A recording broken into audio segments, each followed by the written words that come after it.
Filhos rebeldes. Esse assunto é interessante para a gente tratar aqui, né?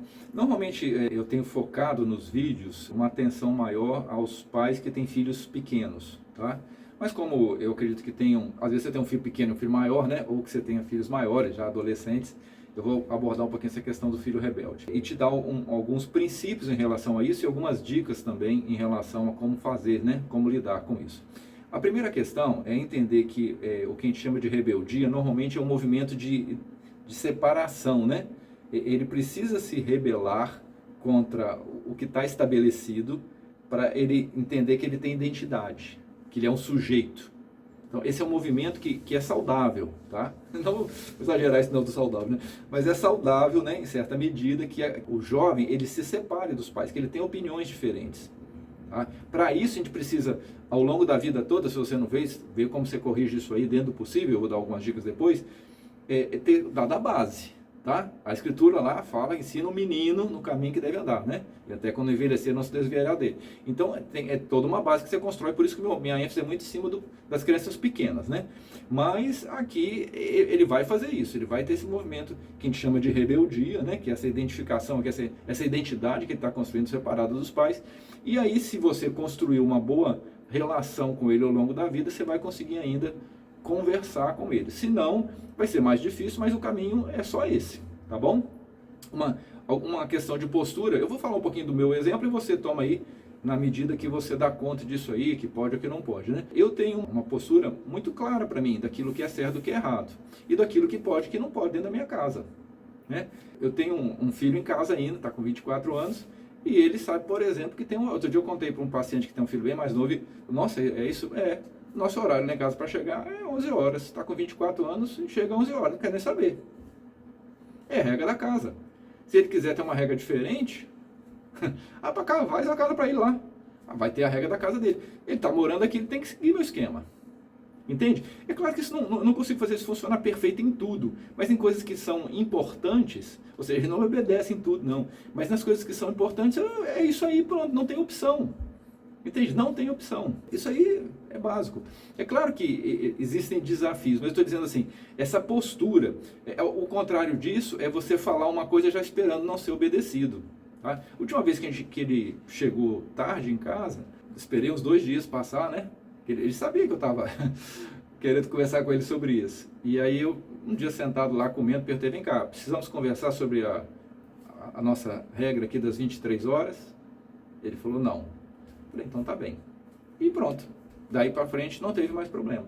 Entende? Então, essa postura do pai, mas é claro que isso aí fica mais difícil se você não construiu, né, uma relação que possibilita te ouvir. Mas ainda assim que não, agora eu vou para o outro aspecto, né, que não construiu essa relação, não usou, né, não deu tempo necessário, estou batendo muito nessa tecla, se você tem filho novo, fica esperto. Tem que investir aqui, quando é pequeno, porque depois não vai te ouvir mais, tanto, né? Vai ser muito mais difícil te ouvir. Mas aí o segredo desse processo, se já está, vamos dizer, degringolando, né? Essa palavra é esquisita, mas vamos dizer assim, o negócio já está meio complicado, é aumentar a sua competência de escutar.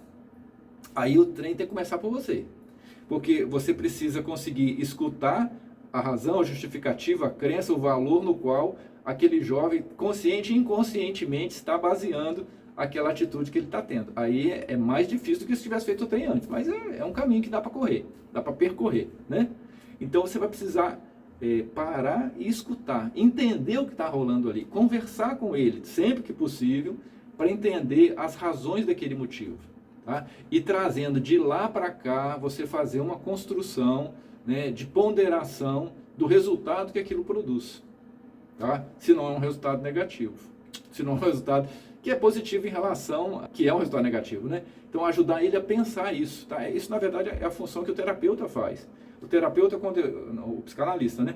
Quando ele está escutando uma pessoa, ela fala as coisas dela, da vida dela. E ela acaba deixando escapar o inconsciente, que ela não escuta, o terapeuta escuta.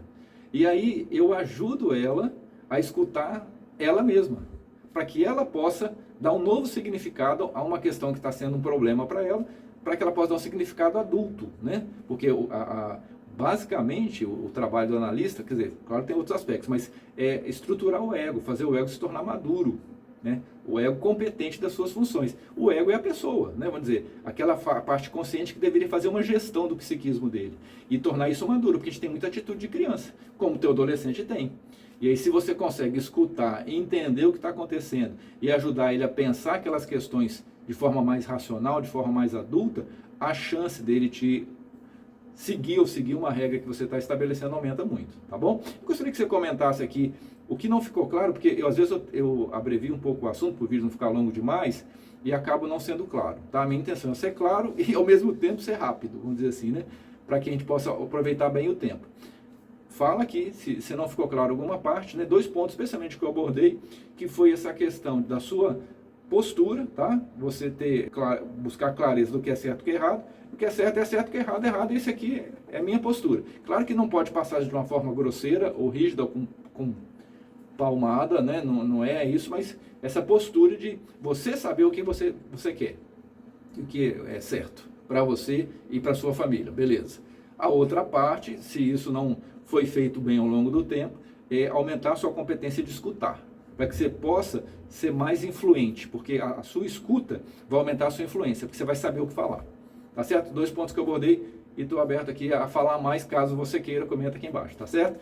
Essa é a parte dos pais, tá? Porque se você não faz isso, especialmente nesses movimentos aí da rebeldia, quem vai fazer não vai, talvez, produzir um resultado tão bom quanto você poderia. Isso aí eu vou deixar para a sua imaginação, porque é o mundo que vai fazer isso. E quem no mundo vai fazer, não sei. Tá bom? Então, vamos fazer a nossa parte, porque se a gente não faz, alguém vai ter que fazer. Grande abraço, até semana que vem.